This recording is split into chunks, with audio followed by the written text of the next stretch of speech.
Hey everybody, Aaron Cowan, Stage Dynamics. This week's questions answered video is about verbal commands. Specific question was, what is some advice for me, self-defense focused, when it comes to verbal commands? When are they prudent and how should I go about approaching it or practicing it? Now this is a great question because verbal commands, in my opinion, are something that don't get practiced nearly enough. In the majority of the live fire classes I ever went through, verbal commands weren't covered, and those that were covered, it was just a block of instruction, a short block, maybe sometimes a longer block, and then we kind of moved on from there. My personal feeling is verbal commands are something that should be thought about or at least practiced as often as possible. Now, the type of practice you have available to you, we're going to kind of limit that.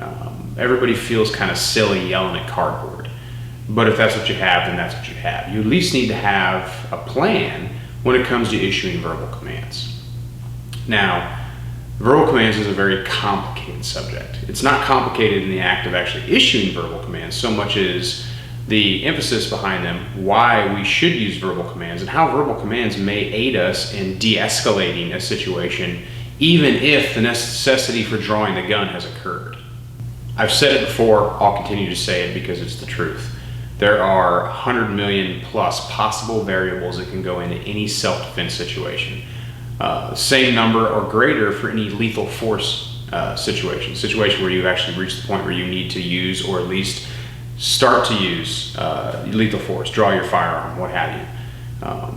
That does complicate the implementation of any kind of plan because there's so many potential variables. And I've talked about it before, this also. We love metrics, but there's some things that there's just no metric for. Every self-defense situation is going to be unique. There are some similarities that may develop between situation to situation, but for the vast majority of situations, it's going to be unique to whatever thing that you experience. Because of that, it does kind of factor into the way that we should approach, before we even get to verbal commands, a potential for de-escalation, because not every single shooting is going to be spontaneous. You're not just going to come around the corner and there's just going to be a guy standing there with a knife or a gun and you're going to have to go for your 1 second draw time. You need to be capable of those spontaneous reactions.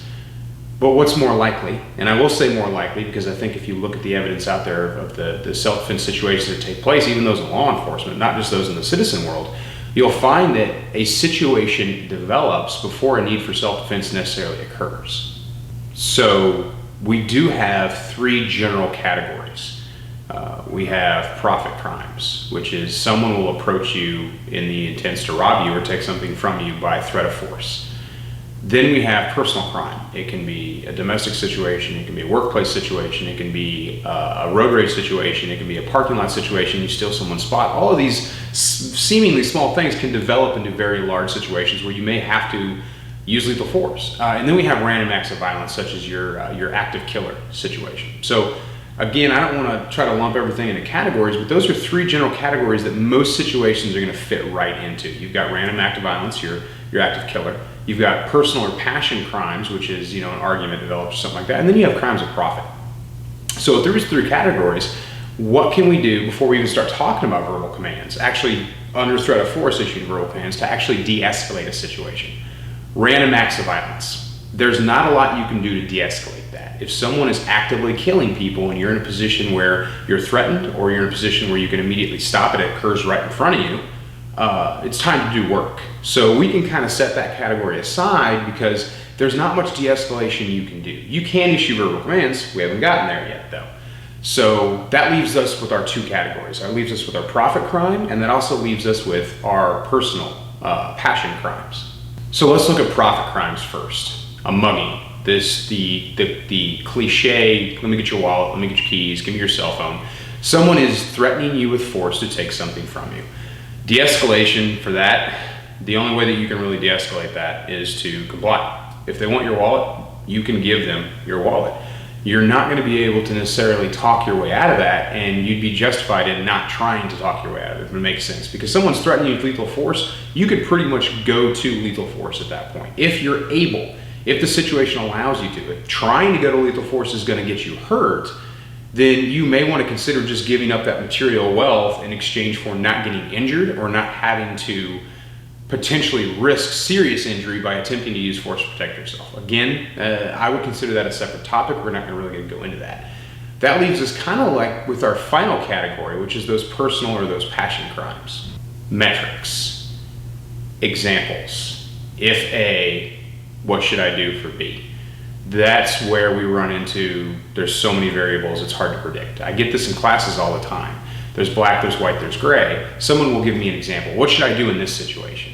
Well, I can answer that. I can. Like, you say, what should I do? What should I do if a guy cuts me off and he gets out of his truck and he runs up to my driver's side door and he just smashes the window in with a hammer? That's actually pretty straightforward. There's an almost instantaneous solution for that problem. The gray area is where we have a little bit more difficulty. Most gun owners, especially those gun owners that take their training very seriously, are very type A. Because we're type A, we sometimes have to remind ourselves to swallow our pride. When it comes to de-escalating a situation, swallowing your pride is the first step. Again, something I've talked about before, but just specifically, I have no right to self-defense in a situation that I help create. So if I'm driving and maybe I cut somebody off by mistake, maybe I do it on purpose, or maybe I didn't do anything and this person just assumes I cut them off, as example, and then they speed past me and stop in front of me and get out of their vehicle and just start yelling and screaming. My role then as an armed citizen is to try to de-escalate that situation. Because if I escalate that situation, I may then take that situation from a simple verbal, a very heated, but a very simple verbal altercation, which technically no real crime has been committed yet, to a situation where I use lethal force against this person because I decided to engage in the argument which escalated the situation. What I want to do is de-escalate the situation. The difficulty in that is we have to swallow our pride. I need to roll my window down or speak through the glass depending on how angry this person is. I apologize, I didn't see you, I'm really sorry, I had my mind on other things, it's not going to happen again. Whatever I have to say to keep this person from attempting to attack my vehicle, or to get them to be like, okay, I've been deflated, this guy just stole my thunder, he just immediately started apologizing, I'm going to get the last word, get back in my car and leave. That's what we want, because the alternative is a potential lethal force encounter. We use force because we have to, not because we want to. We don't want to get in our feelings in situations like this. So we always have to be prepared to be the bigger man, because every place you go, if you're armed, you are bringing the means to lethal force to that situation. The other person may be unarmed. It's irrelevant. You're bringing a gun into the situation every single time you go somewhere. So you have to be the person willing to de-escalate. Now, if they show a willful disregard for your safety and a clear and present danger to your life, then it's time to do work. And I'm not saying don't hesitate when the moment occurs. What I am saying is take the steps necessary to be prepared to de-escalate a situation so we don't have to use force. If there is no recourse, then there is no recourse. But de-escalation is simple as just being like, okay, I'm going to admit I'm wrong even though I'm not, to avoid escalating this. Because at the end of the day, does it cost you anything? If it's a random stranger, you're never going to see this guy again. You don't have to put up with this. You can just be like, bro, I'm sorry. You know what? I didn't know that was your shopping cart. Something simple as that. Hey, you know what? You take the parking spot. I'll go park somewhere else. The second we engage in argument, we do run the risk to a certain degree of escalating that situation to a point where force has to be used. We don't want to do that. And if you do end up using self-defense, even justified self-defense, escalated the situation, he attacked you first. The question is going to be asked, well, why didn't you leave? Or how did the situation go from, how did you two even encounter each other, and how did the situation develop from there? That's not good. Because if you help escalate a situation, that's not going to go well for you. And again, I'm a lawyer, but it's not going to go well for you in any kind of civil or criminal proceeding.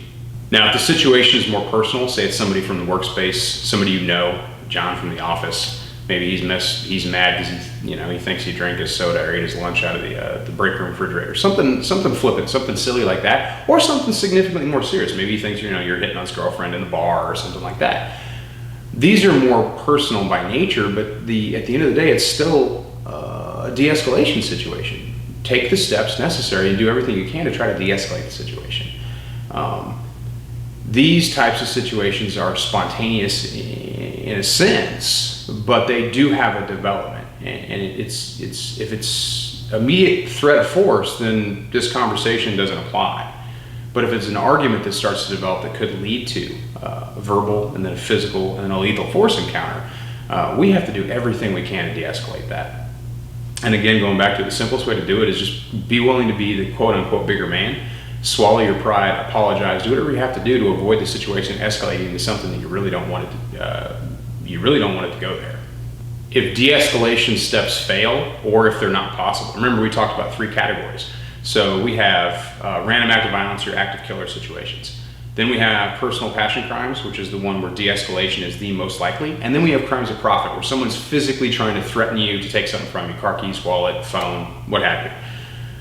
Verbal commands come into play when it's time to actually bring the gun out, but they're should be used only when prudent. If a verbal command is going to endanger your life needlessly, then that might not be something you want to do. One of the most glaring examples of a verbal command being used needlessly I can think of is the Fort Hood shooting, Sergeant Kimberly Nunley.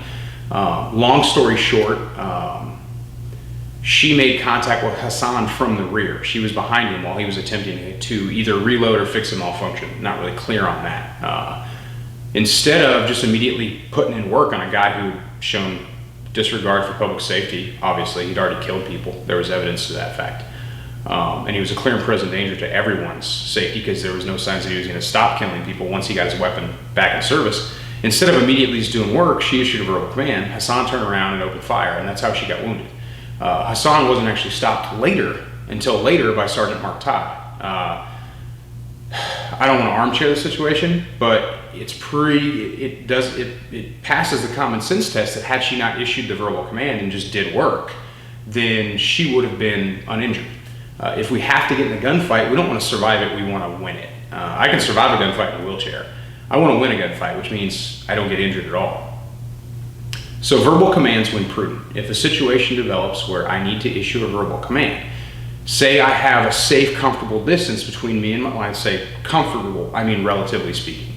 A safe, comfortable distance between me and my threat, I might give them the opportunity to stop threatening me. So if it's a road rage situation where the guy comes at the car with a crowbar, or maybe he's walking up to the car with a gun, random situation like that, I would treat firearm verbal commands a little bit differently than melee weapon verbal commands. Because remember, with a knife or a club or a stick or a bat or anything like that, I have to physically touch you with it to hurt you with it, barring actually throwing the knife at you, which could happen, but it's not as likely. And if he misses, then he's unarmed at that point. Guns, different categories. So let's go with the commonalities of handheld weapons, knives, clubs, bats, sticks, snow shovels, so on and so forth. If there is a comfortable distance, you can issue verbal commands. The verbal command should be succinct and to the point. If a person is walking towards me with a bat, my first verbal command might be stop and then drop the bat. If they stop but don't drop the bat, at least I've gotten partial compliance and I've stopped them from advancing. So now, if they're not willing to drop the bat, I can be like, okay, keep your bat. I'm gonna roll out a little bit. I'm gonna go find a barrier between me and you, or I'm gonna go to cover, I'm gonna go to concealment, I'm gonna get on the phone with 911. As long as he's staying there, I can comfortably do other things. I can give more distance between us. If it then starts to follow me again, I have to put myself in a position of, okay, am I gonna continue to try to retreat from this guy and risk tripping or anything like that, or am I gonna go ahead and be forced to use force? Those situations can develop very quickly. He may go from a walk into a sprint into a run. Remember, there is no bright line distance to the use of lethal force. There is no such thing as a 21-foot rule. That's bullshit. There's no legal standard that says they have to be 21 feet or closer before you can use lethal force.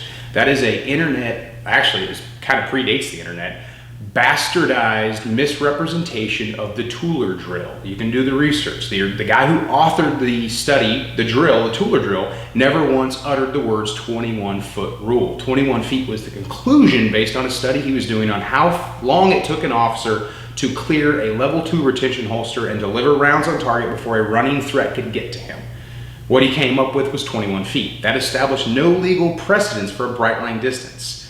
You just have to be able to articulate the distance at which you use force. So if I have a threat armed with an axe or a hatchet or a knife or anything like that, the distance is irrelevant insofar as I have to be able to articulate when I use force, not at what distance I use force. Granted, the further away he is, the harder it may be to articulate, unless if it's a defense of a third party situation or there's other extenuating circumstances. So get the whole bright line distance thing out of your head and just factor in the articulation. Did you issue verbal commands? Did you have time to issue verbal commands? Well, what verbal commands did you issue? Now, I've never in my life pointed a gun at a man or a woman and called them sir or ma'am. Those are not words I'm going to use when I'm threatening someone with lethal force. Never underestimate a well-placed expletive, but get to the point. Drop the gun versus drop the fucking gun. Kind of makes sense? We want to get that verbal out fast, because if you're on point, you can actually issue a verbal as you draw your weapon. Drop the knife. A reasonable person will see that you're armed with a firearm, look down at their knife and think, you know what, I'm outgunned today. And hopefully that reasonable person will drop the knife and you can carry on from there. That starts a whole nother category of things that should take place. Verbal commands serve two purposes. They let the person know that you have the means to protect yourself. They let them know that you're serious about protecting yourself and you recognize that they are a threat to you. And it changes the potential perception of nearby witnesses. If you're just inside of earshot, you see two guys walking each other on a sidewalk, as an example, and there's some kind of interaction and one of them draws out a gun and just burns the other one down. Your perception is what? Now take that same situation and add in a drop the knife before someone delivers rounds on target. So if this guy yells a verbal command and then uses force, it will change the potential perception of witnesses. In today's very, very litigious society, it is crucial that you at least attempt to help with the truthful perception of any potential witnesses. I'm not saying lie, I'm not saying exaggerate or anything like that. I'm saying verbal commands can help you much more than they're going to hurt you. One, they give the person the chance to give up, because all things considered, your day is going to be easier if you don't shoot someone. Second factor is potential witnesses or witnesses there, anyone who happens to be recording for WorldStar is going to capture things as they're occurring. If the situation is developing over 5, 10, 15 minutes or 5, 10, 15 seconds, road rage situation, someone eventually is going to get that camera running. And if you're issuing verbal stop, get away from the car, get back, get back, get back, I have a gun, whatever you're saying, that looks way better. Verbal commands are personal, obviously. And there are some situations where verbal commands may not be as prudent or they may have limited effectiveness. Remember, I said that there was a difference between a handheld weapon and a firearm, and there is. Obviously, there's a difference, but verbal commands, there's also a difference. Handheld weapons, weapons that I have to physically make contact with you. Granted, the bigger the weapon, the difference in distance, such so a bat, they don't have to get as physically close as they do with a knife. Factor in a firearm into the situation, then you run the risk of needlessly endangering yourself by issuing verbal commands based on the situation. And again, 100 million plus possible variables in any self-defense situation, but the presence of a firearm and the threat of a firearm is greatly going to determine whether I will be willing to risk the use of a verbal command. Now, I don't want to race a drawn gun. If a guy's already got the so-and-so drop on me, that means my situational awareness game may have sucked and I missed the ID. I got a late ID on a potential threat. I didn't recognize the situation for what it was until it was too late. The spontaneous muggings aren't really a thing. And just think about this critically, it's going to be exceedingly rare that I would walk around a corner and just immediately be ambushed by a gun to the head. That person had to know that you were coming there. They had to have previously had data. They had to previously have been watching you. I don't think that there's a grand organized crime scheme of spotters and radio men and spies, if you will, to rob some guy of the exceedingly rare possibility that they actually have cash in their wallet or credit cards that they can't immediately cancel. There's an exchange there. Doesn't mean it can't happen.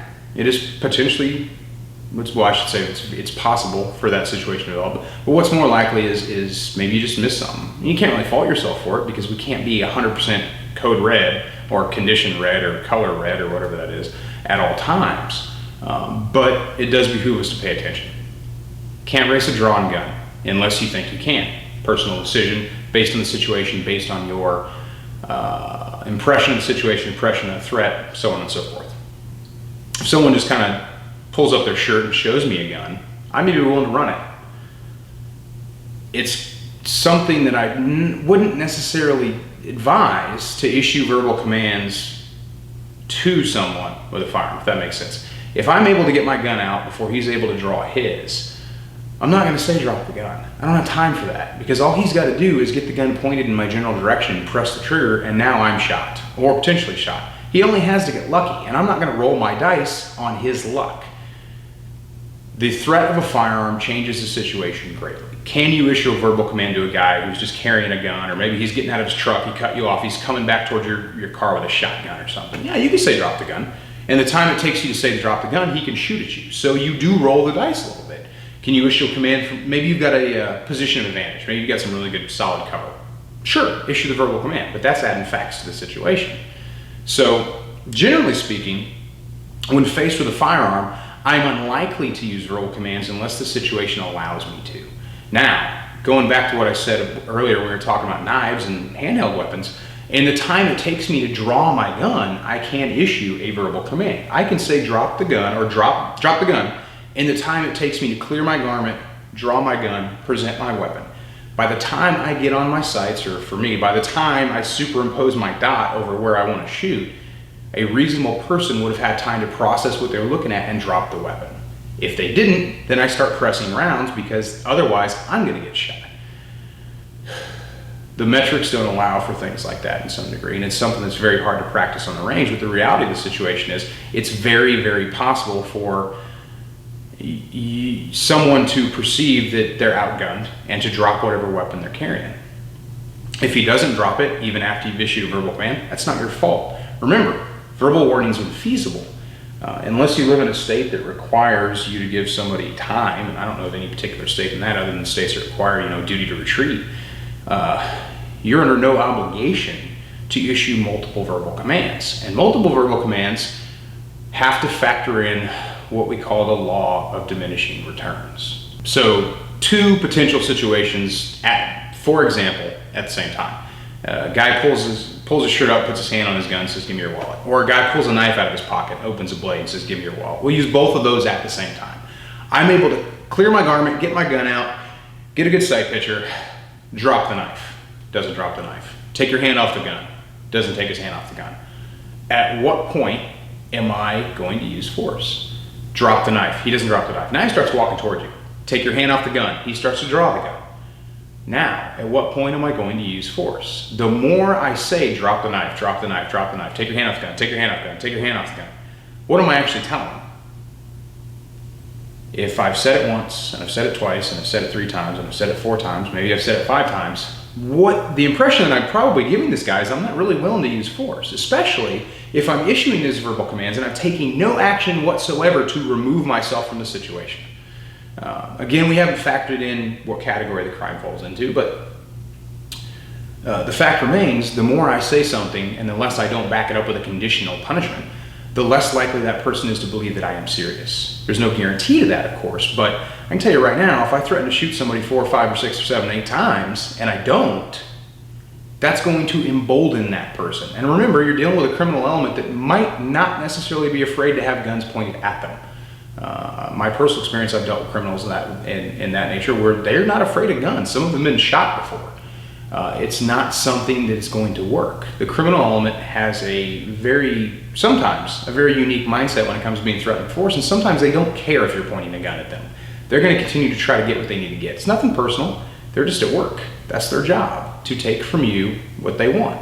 Now, if it's a passion crime, a personal crime, something like that, the threat of violence may work immediately because that person isn't used to having firearms pointed at them. They may immediately throw down the bat, throw down the knife, throw down the club, whatever they have, and then that's the end of it, insofar as the verbal commands is concerned.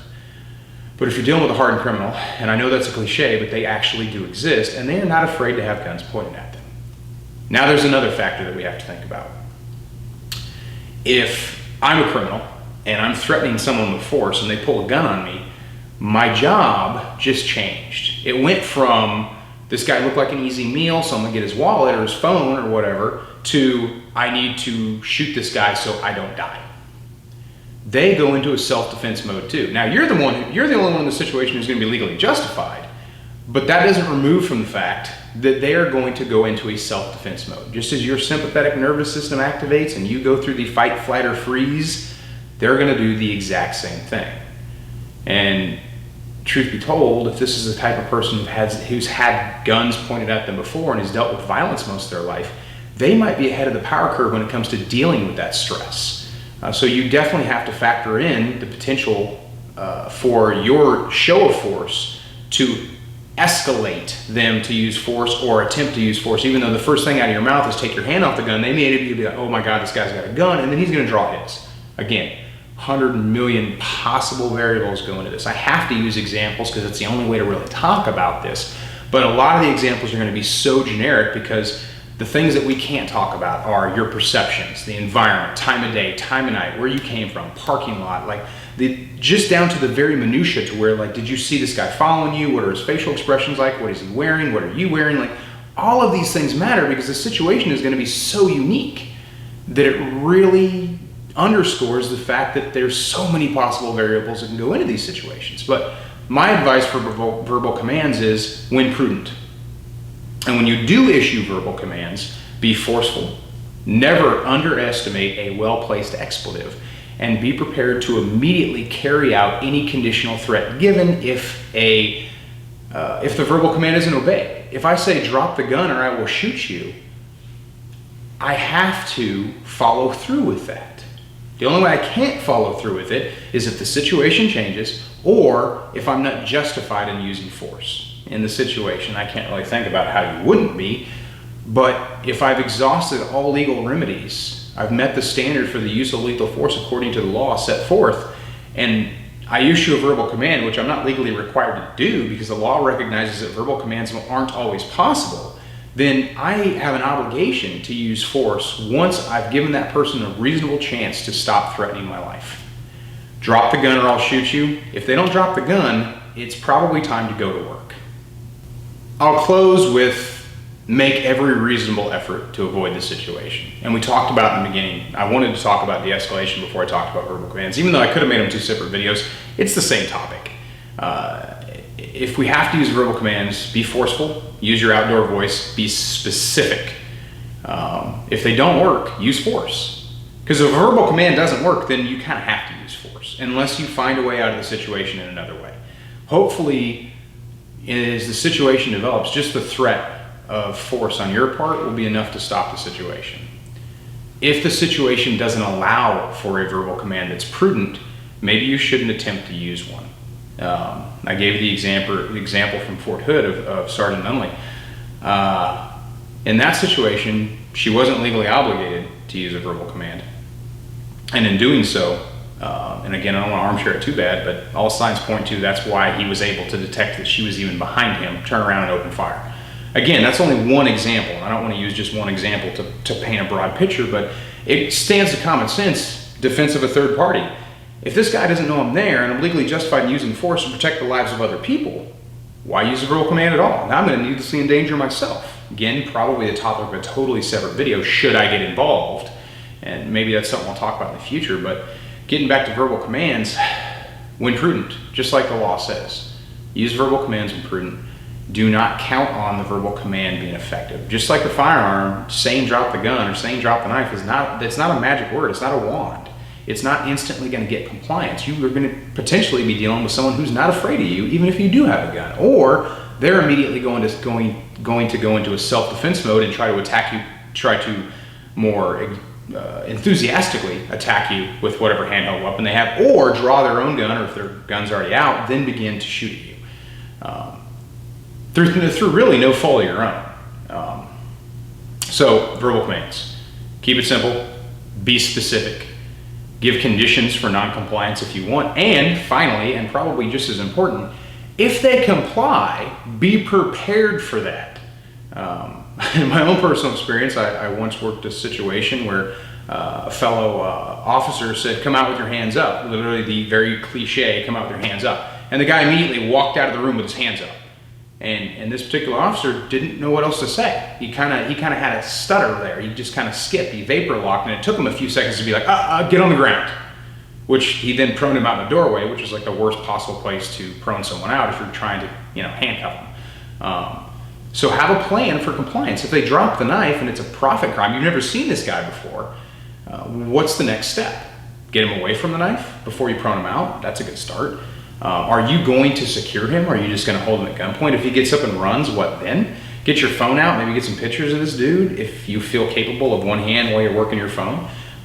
If it's a passion crime like John from The Office, or your estranged brother-in-law or what have you, you should probably hold that person for law enforcement, because they're probably going to try again. They didn't want your wallet, they wanted to hurt you specifically. Random act of violence, another potential situation. If you get compliance from someone who just randomly starts hurting people, be prepared for them to comply just as much as you're prepared for them not to comply. I'm Aaron Cowan with Stage Dynamics. Train accordingly.